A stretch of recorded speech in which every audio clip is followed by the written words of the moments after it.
Welcome to the MuseCast, where we squeeze every last drop of inspiration out of Sunday's sermon. Oh, but there it is. You found it. There's no rollback. There's no rollback. There's just a giant step back, like a pot of beret. That's not what a pot of beret is at all. But anyway. I don't know what it is either, so I don't even know what that is. So you could have just went with it, and I would have assumed you knew what you were talking about. I could have, but my integrity will not allow it, because there'll be some dancer that tunes in and they'll be like, she's out of her mind. Anyway, what I love about Tuesdays, more affectionately known as MuseDays, Dan, is that people, whenever they start to watch the show, they literally get a sneak peek on our production meetings, which really don't exist, and just our getting our act together, which do we ever really? It's just kind of fun, and we just roll with it. Yep. That's right. That's right. That's what we do. So with that, I say happy Muse Day officially. Welcome, welcome, welcome. We're so glad that you're here.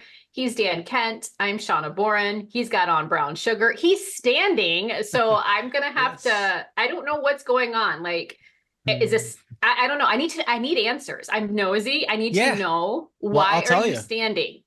Well, I'll tell you, because in February, I kind of like, I've been writing since I was 12, and over those decades, I've had like 3 writing epiphanies that have changed the way that I've written, and I just had my 3rd epiphany in February, and I've completely changed my whole writing process that involves working at the whiteboard a lot more. So it involves a lot more movement, and so I wanted to have a desk that I could go from the whiteboard to the desk without having to sit down and adjust my chair and all that. And I could just move the whole desk.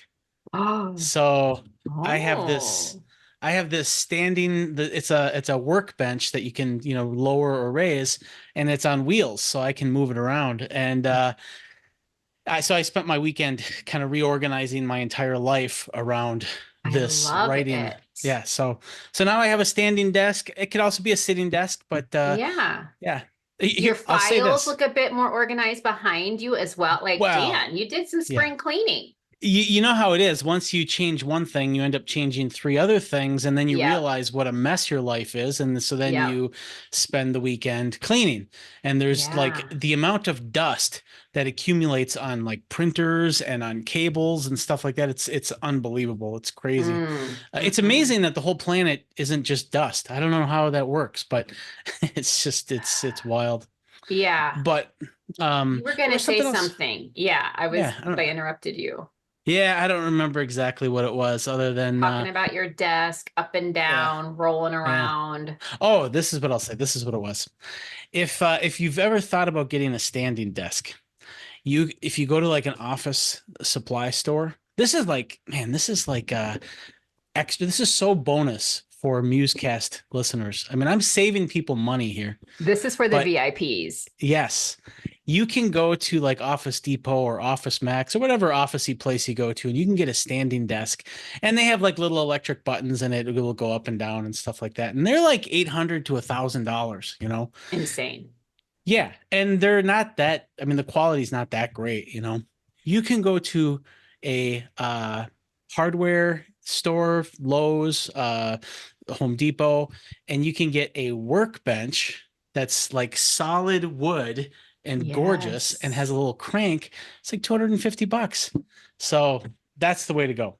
So bada bing, bada boom. Yeah. That's what we bring you here, folks. The full shebang. That's right. Of living. That's incredible. Okay. Well, maybe someday you can give us a tour. My one request is while we're doing the show, let's be stationary. Let's not like roll around and stuff, because I might get distracted. Deal. Okay, good. All right. So this past Sunday, the good Dr. Gregory Boyd not only was our drummer, thank you very much. Yes. But he also delivered another part of the Good Heavens sub-series called Dancing with God. I got it right. He got it initially wrong. in the sermon, but then corrected himself. I don't know. These things go through various iterations of what we're going to call it. Dancing with God is what we landed with. Greg talked about it. We're still in Revelation 4. He kind of previewed Revelation 5 a little bit. Dan has a summary. We'll have some conversation. Not every episode is going to be identical. I guess you guys have figured that out. Right. And some days we'll have a ton of questions we want to go through. Some days we'll just have some thoughts. Some days, who the heck knows? We'll talk about Dan's office or my, Funko Pops. You never know. Yay. Today we're going to talk about Dancing with God, and Dan is about to give us his world famous summary. All right. Yeah. There's a reason why Greg fumbled with the title, and that's because he had debated between a couple different titles. He was going to go with Casting Crowns or Cast Your Crowns. And he didn't really know what exactly is the focus of this message. And there were definitely some layers to this sermon. And so it makes sense that you could go really in a number of directions with the title. But he starts off by reminding us to pray for the church and for people to be aware of God and to have their hearts and their minds opened to God's awesomeness. And he reminds us to pray the prayer from Ephesians 1:17-19. And then he goes into his message. He looks at chapter 4 of Revelation, a lot of turmoil as he was busted multiple times and shamed thoroughly for saying revelations. But he wants to look at chapter 4 and 5. And I really appreciated this sort of sneak peek at chapter 5 as a contrast to chapter 4, because he's really looking at, these two chapters talk about these two dimensions of God, God's transcendence, his otherness, and then God's immanence or his with usness. And so we're in chapter 4. So we're still in that otherness of God, that transcendence of God. And so some of the things that John encounters here are more abstract. And so some of the language that he uses is a lot more kind of ambiguous and he's just grasping at what this thing is that he's experiencing. But then now Greg goes into chapter 4 verses 9-11, and there's this vision of these kings who are casting their crowns at God, and they would do this in this routine where all of the people would start worshiping, and when the angels started worshiping, they would bow down and cast their crowns, and it was almost like this infinite loop. And now, of course, that's not really something you could take literally, because if they cast their crowns, well, then how do they get it again to do it again? And so there's this absurd redundancy about the whole event. It's almost like my grandparents had this cuckoo clock that at 12 o'clock there would be these doors would open and these characters would come out and they would start singing and dancing, and then they'd go in through the other door and then it would all close, and then the next hour would do the same thing. That's sort of the feeling I get when I'm reading this, if I try to think of it literally, and it just doesn't make sense that the awesome God would have us do something so eternal and redundant like that. So instead, I think we need to see what is this encounter that John experiences? What is that pointing to? What is he trying to describe with this encounter? And so Greg starts to unpack that a little bit. In particular, he says, okay, well, we have to start with who is this God? Who is this God that they are bowing down to and casting their crowns to? And this God is love, John tells us. And this love is sort of like this self-sacrificial, other-oriented love where God is pouring himself out for his people. And so Greg looks at this Greek word perichoresis, which is sort of like this dance, this sort of mutual indwelling, this joyful kind of coordinated togetherness that God is.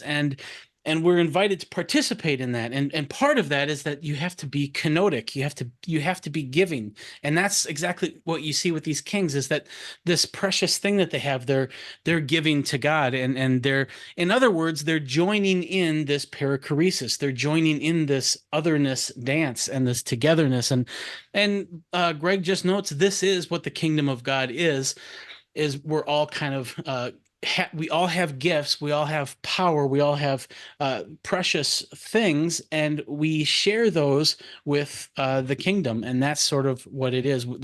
We're joining the dance. And in the same way that God shows this ultimate kenotic act, this ultimate self-giving act, first of all, Philippians tells us to become a human, and all of the limitation that you have to incur to become a human, and all of the divine advantages you have to give up to become a human. That itself, Paul tells us in Philippians, that's where we get the word kenosis, is that initial act. But then, even after God becomes human in Jesus, he gives that life up for his people. And that is kenosis, and that's what this mutual indwelling, this perichoresis, is, this when we all give for one another. And so that's sort of kind of like what this vision in chapter 4 is all about. And so what we're called to do now is we're called to start that, preparing ourselves for that dance, to be self-giving now, and to not cling to things, and to share and all of that kind of stuff now. And so then Greg just sort of ends with two questions as we contemplate this passage in chapter 4 of Revelation. And the first question is how awesome is your picture of God? And I think the I don't know, the poke of this question relates to if you're reading chapter 4 and you see these kings and you see these angels worshiping, and that redundancy and that crazy sort of self-givingness, and the kind of allure, the captivating allure of God in those scenes, that can kind of turn us off. Like, I don't want to spend all eternity doing that. And I don't think that all eternity is doing that. I think that is pointing at something. Sorry, my mom just texted me. I think Hi, that Mom. all of those, yeah, all of those crazy images are pointing at something that it would take too many books to fill what exactly was going on there. And so, as a way of summarizing the profundity of what's happening in the throne room, he kind of gives us these types of images. But if you can't imagine yourself being in awe so much that you would give like that, what Greg says is that maybe it's your picture of God that's too small, and it's not the image itself that is ridiculous, but maybe it's just you haven't really had an image of God that justifies it. And so the first thing is how awesome is your picture of God? And part of seeking God is moving closer to that awesomeness of God. And he just makes the point that whatever picture of God that you have in your mind, whatever beauty you have in that picture, you're only just starting toward what God is, and you can never out beauty the real God, because God is just unsurpassably beautiful. And so he encourages us to kind of enter into that quest of learning and seeking that beauty of God. And that's related to the prayer in Ephesians 1:17-19 is, Lord, just continue to open my heart and my mind to your beauty and your majesty. And I love the phrase that Greg uses here, is like, our discipleship, our faith should be an eternal adventure of falling in love with God. And we should never be satisfied with our picture of God, because we can never capture God's beauty in whole. And so there's always more layers to that beauty. And then the second thing is what is your crown? How are you blessed? What gifts has God given you? And what powers do you have, and what say-so do you have, and what authority and influence do you have, and all of those types of things. And what are you giving that to? Are you giving that to the kingdom of God, or are you just hoarding that for yourself? And I think that is an important question.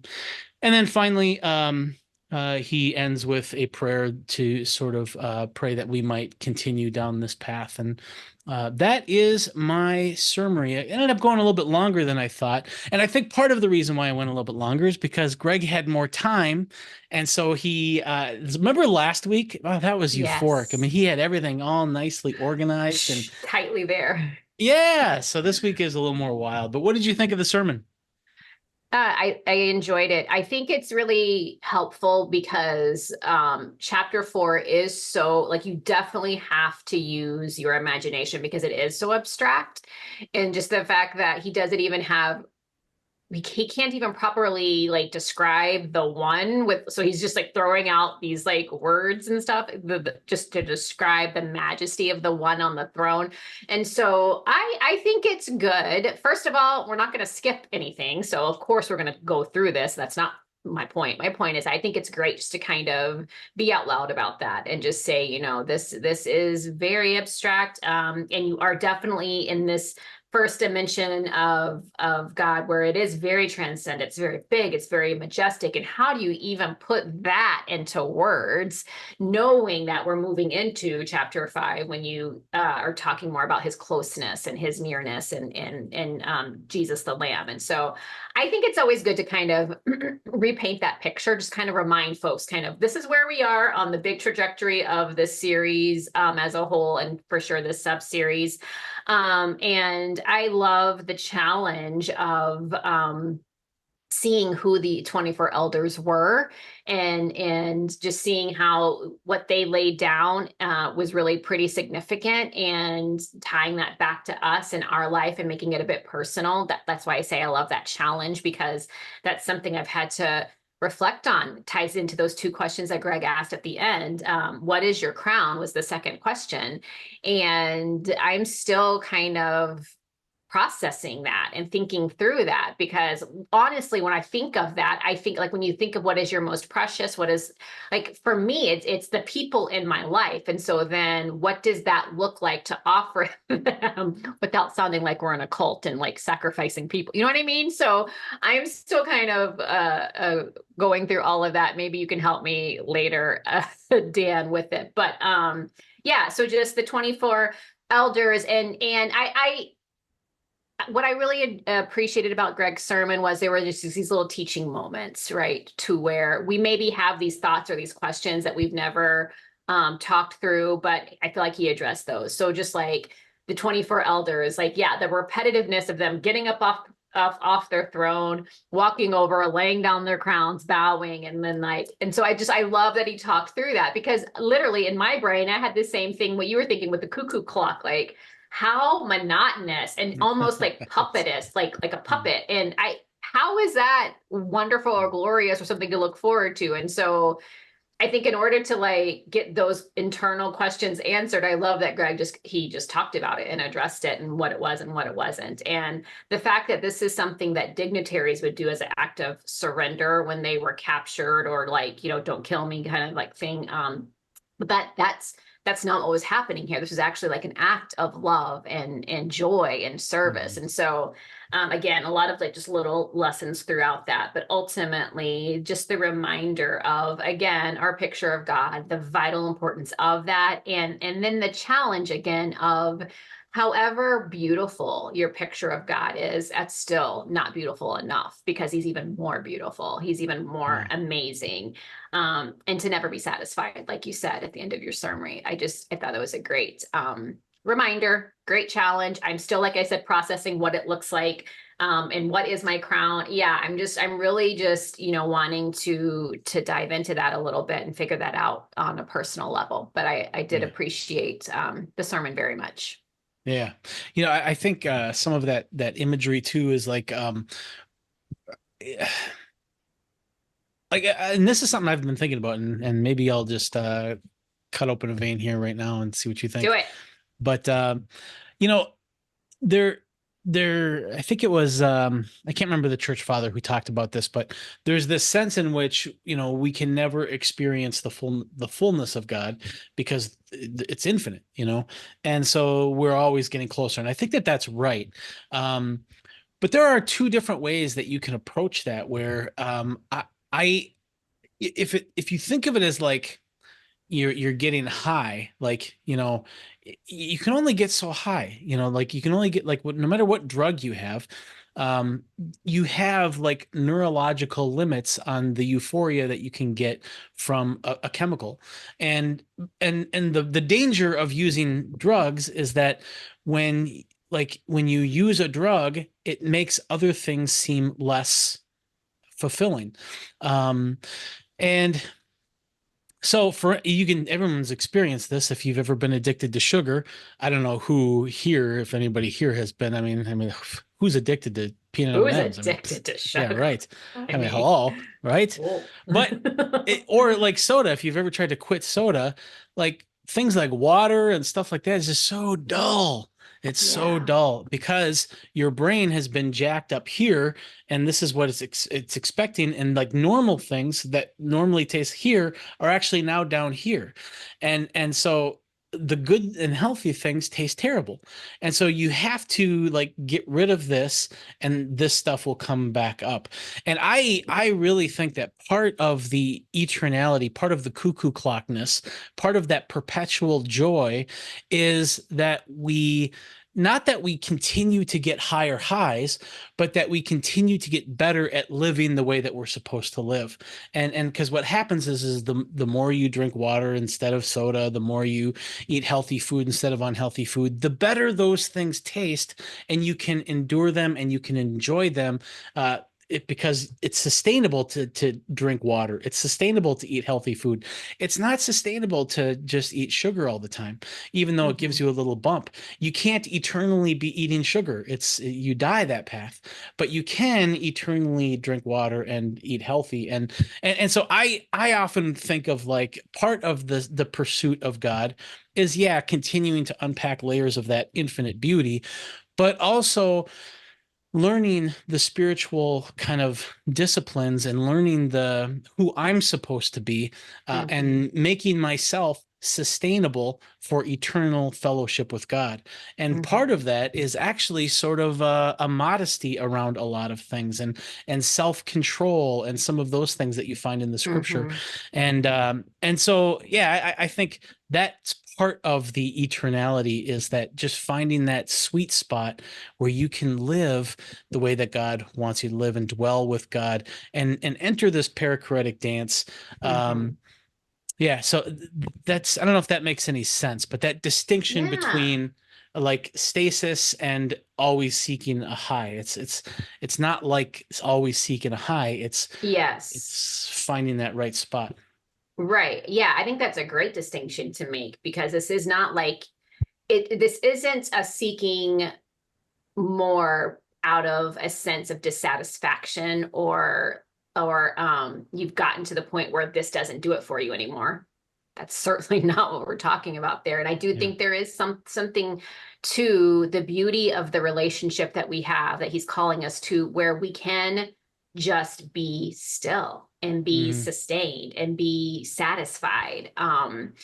But yet I know at the same time, we're always supposed to not be satisfied and want to get to know him more. And so it is an interesting dynamic. It is an interesting dance that we do. But I'm gonna have to think on that. I like that vein that you popped open though. It's a good one.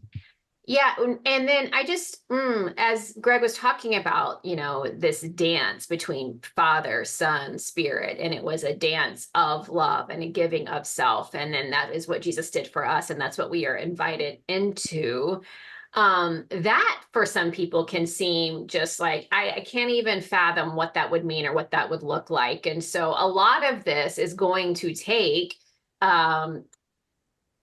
maybe sitting with some of this for a bit, and just seeing if what God may want to say to you about it, because it's not just going to come automatically. This isn't like an easy first step, second step, third step type thing. This is a very abstract in a way, and we can't get too literal, because I think that'll kind of muck us up. And I think if we could just somehow get a vision for the beauty of what it would mean to be in this type of relationship with the Almighty, who desires to be so close to us that it is like a dance that we're participating in, and that we're giving out as well as taking in. I think that could be really beautiful, and it's going to look different for different folks. It's going to mean something different for different folks. And so I'm just saying all of that to say, I recognize that this is going to take some imagination. It's going to take some thinking. It's going to take some processing. And I think that's okay.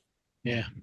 Yeah, I think that's right. I mean, and there are a couple, I mean, I think there are practical parts of it, but the abstract parts are your picture of God. And so that's something that's abstract, and you have to use your inner sanctum, your inner imagination to kind of picture this God that could have this type of awesome power that it's this overwhelming kind of beauty. And then also I think thinking of like, what is your crown? What are the gifts and assets that you have? And I think that, you know, for some people don't think a lot about their gifts and their strengths. We tend, you know, a lot of people tend to think of their pain points. They think of what's lacking. They tend to focus on what hurts, what's lacking, where they're deficient. And so they never get around to seeing their strength and their assets and what they have going for them. And since they don't ever think about that, they don't ever leverage that for the kingdom of God. And so I think that that's also can be for some people sort of abstract because they don't have a lot of experience thinking about that part of themselves. And I think I think it pays big dividends to explore some of that about yourself. Like what is it that I'm good at, and how is it that I could use that to bless others? And so yeah, I think that's right. Yeah, I'm so glad you said that, because I think that's why I'm not struggling. I think that's why I'm still sorting through that second question, because I don't sit around and think of, oh, well, I'm good at this, or this is a gift that I can't even, like, I just can't. It's just not the way my brain works. And so when he asks the question, like, what are you clinging to? What is precious to you? For me, it goes to, like I said, people, relationships, and I don't know that that's exactly what we mean here. So I think that's a great point. And so maybe that is the practical piece that I need, and maybe others too, is to say, okay, what is it? Because I'm sure there's something. There has to be something, right? That that I can offer to God for His glory. There has to, right? There has to be something. Yeah. You have no gifts at all. You have no skills other than the fact that you're practically like a celebrity level host that we ask for you to participate in every event that we do, because you're just so naturally gifted and you have such an inherent charisma. And you know what? You do cast that before God. You do use that for the kingdom of God, and I suspect that you might just naturally do that, so you don't think about it that much, right? And so there might be something like that going on as well. Yeah, thank you, Dan. Because I didn't expect to be so very encouraged. That's not the point of this show, I promise you guys. But what I will say is maybe you guys are in that same space where you're just like, what? I am not a Dan Kent. I'm not a Greg Boyd. I'm not a great singer. What is it that I have to offer? And I think there are absolutely treasures and gifts that you have. And maybe that's going to be the part where you take time to examine that and let the Lord reveal to you, like, who you are and what you do have to offer. And I think that ties into whenever we talk about, learning to love together and making a difference in our world, and starting where you are with what you have and what's around you. Like, I think people need to maybe realize that you do have some stuff about you that is beneficial to others and to the kingdom. And so I don't know, maybe that'll help folks. It's not as easy for some as it is for others, but maybe that'll be helpful to some folks. Well, good. All right, Dan. As we zoom out a little bit, because this is kind of when you spend several weeks kind of around the same set of verses, and certainly within the same chapter, you can kind of be at a loss for what more to talk about. But as we zoom out a little bit, we know we're doing chapters 4 and 5 in Good Heavens.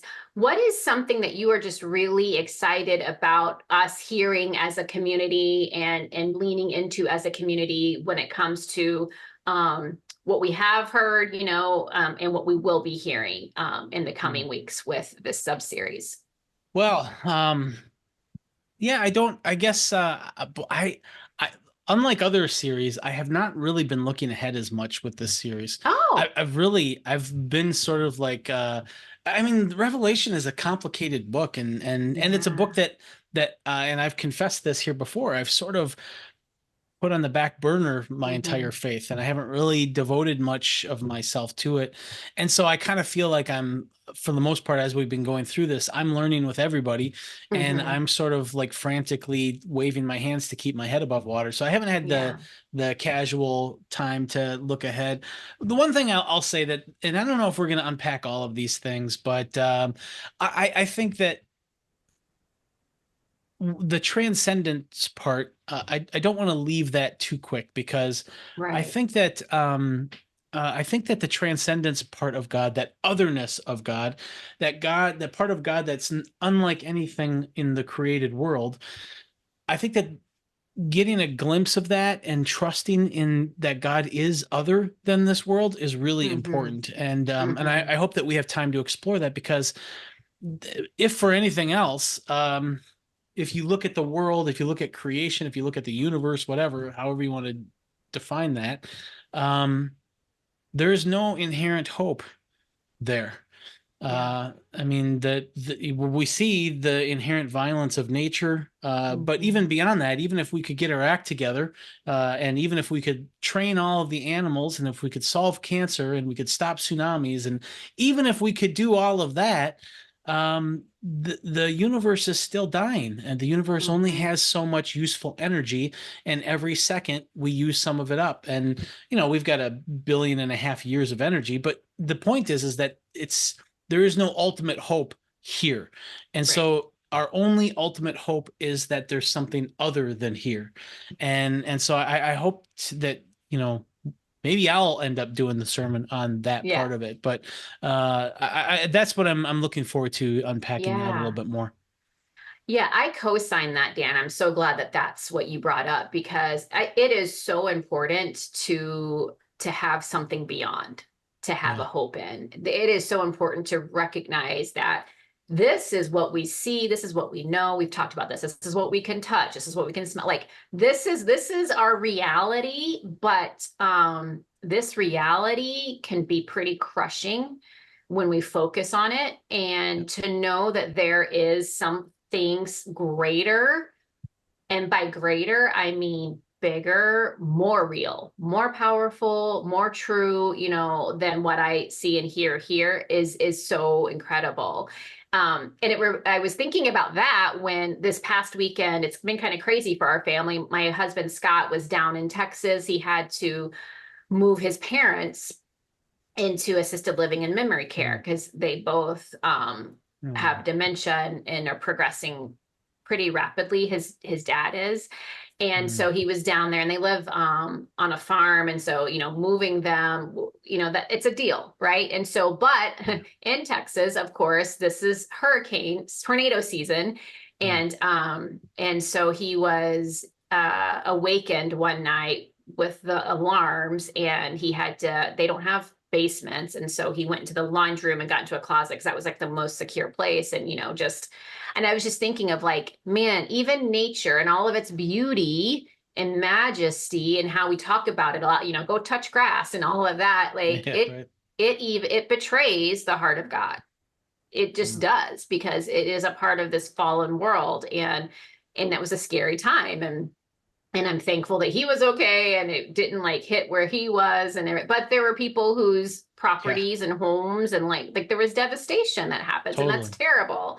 And so I just again, I have to, for my own sanity and for my own soul, and to keep my hope anchored in the right thing, I have to just remember the transcendence of God, and that it is other, it is bigger, it is more majestic, and most importantly, it is what is the ultimate truth. Like what we're Yeah. seeing now is only a partial truth. It's not the full truth. So I'm glad That's that you right. brought that up. Good. Well, that's good. Uh, I'm excited for Nugget time. I'm Are we excited there? for nugget Are time. we I think there? it is. I think we're Well, there. I mean, now I'm that, totally cheating on my nugget. So we probably should end with yours. well, I'm just saying, like, now that I've got this standing desk, I could really, get into it. Oh, I mean, look at that. Look at all hey. that range of motion. He's gonna have some extra moves in Nugget time. I love it. That is perfect. Yeah, let's do it. It is absolutely Nugget time. Dan is very excited, but I'm gonna start because, like I said, mine is straight up stolen from the last two sermons. But it is something that I've just been has been resonating with me, and that I've just been sitting in. And it was the challenge that Greg left us with last week about praying this for one another and how he's been praying this for us. And it's Ephesians 1:17-19. And so I'm going to find that in my Bible that fell off my desk and the page moved.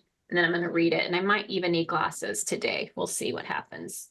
But again, just tapping into all that God is and all that he has for us, that we may know him better. That is such an encouragement. And it just says here, I pray that the God of our Lord Jesus Christ, the Father of glory, will give you a spirit of wisdom and revelation that makes God known to you. And in particular, that part of the verse, I'll finish it, but that makes God known to you. There are so many situations and circumstances and like events that are happening in our world and in our lives. And I just need God to be known to me in that moment. For me, it's more than just a knowing, like an intellectual knowing, but like for me, it's a knowing in my heart. Like in this moment, when all else seems for God to be known to me is what brings hope and restores my faith. So I love that so much. I pray that the eyes of your heart will have enough light to see what is the hope of God's call. What is the richness of God's glorious inheritance among believers? And what is the overwhelming greatness of God's power that is working among us believers? Yeah. This power is conferred by the energy of God's powerful strength. That's my nugget. That's my prayer. That's where I am. And I'm just, hoping to always be able to have eyes to see in the midst of whatever is happening, the reality of who God is and how big, but also how close he is in every moment. That's great. And I love the nuance that you put there, that it's not just the intellectual knowledge, but that kind of personal, that intimate kind of knowledge. And I sort of want to tap into that a little bit as well. In Philippians, Paul is writing to the Philippians for a few reasons, but one of the reasons why he is writing to them is because he wants to encourage them because they are facing persecution. Things are getting a little tough for them, and they're getting harassed and all of that. And he doesn't want them to lose sight of all of the transcendent, all of the things that God is doing in the world beyond their turmoil right now. And another kind of aspect of this is that he doesn't want them to let the turmoil and the persecution that they're experiencing sabotage their seeking this beautiful God, this awesome God that causes these kings to cast their crowns. And so he wants them to continue to pursue that beautiful God. And one of the things that he says, and this is sort of a famous verse, but I do want to unpack it a little bit. This is Philippians 4, verse 8. And it says, finally, brothers and sisters, whatever is true, whatever is noble, whatever is right, whatever is pure, whatever is lovely, whatever is admirable, if anything is excellent or praiseworthy, think about such things.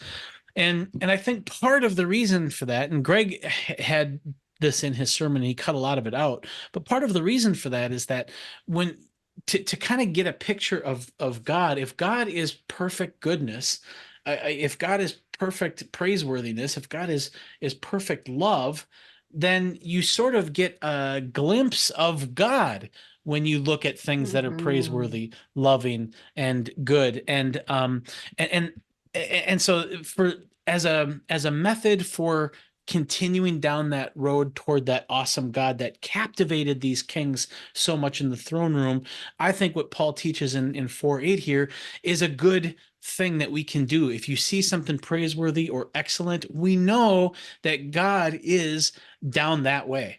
because God is perfect excellence. We know that we're on the right path. So every loving, good, excellent, praiseworthy thing we see, it's like a breadcrumb toward the source of that. God is not evil, and God is not suffering, and we're called to help people who experience evil and suffering. But dwelling on those things, we're never going to learn anything about God, because those are all anti-God. We learn about God by dwelling on these good things. And to me, that's why I think sometimes seeing an act of kindness can be very emotional for us, because it's not just that act, it's also the presence of God. It's also the presence of what God is happening in that little moment. And I think that that's a good way of conditioning our heart for making our soil fertile for the more awesome revelations of God that are to come, I believe. So that is my nugget. I love it, Dan. That was a good nugget. And once again, I feel like our nuggets tied nicely together. Totally. So totally. Yay We didn't us. even plan it. We didn't even plan it. People, I think right. we come across as a bit more organized and intelligent than we are. Anyway. Yeah, usually we're like, would you have anything for today? No. Do you? No. Well, we'll think of something. It'll come up. It'll come to us, no doubt. Right. All right, Dan Kent, good job, sir. Show them where the link is if they want to send in questions or comments to the MuseCast. It's here, and then it goes like that. So even standing up, I nailed it. So it's all coming together. Nailed it. It's all coming together. That's right. We are new and improved with Dan's standing desk. Did you have something? Timberwolves in 7. Oh my God. Well, talk about having an imagination. If you notice, I lovingly didn't bring it up. I was just gonna let it slide. We'll find out tonight. They got to do it. Yeah. They got to do it tonight. Yeah. Here we go. But you heard Dan, folks. Timberwolves in 7. That's right. I'm not going to remind you all about this time last year when he did say Lakers in 7. It didn't happen. But this is a new day. Yeah. And we have new, fresh faith. So maybe, just maybe it'll happen. We can hope.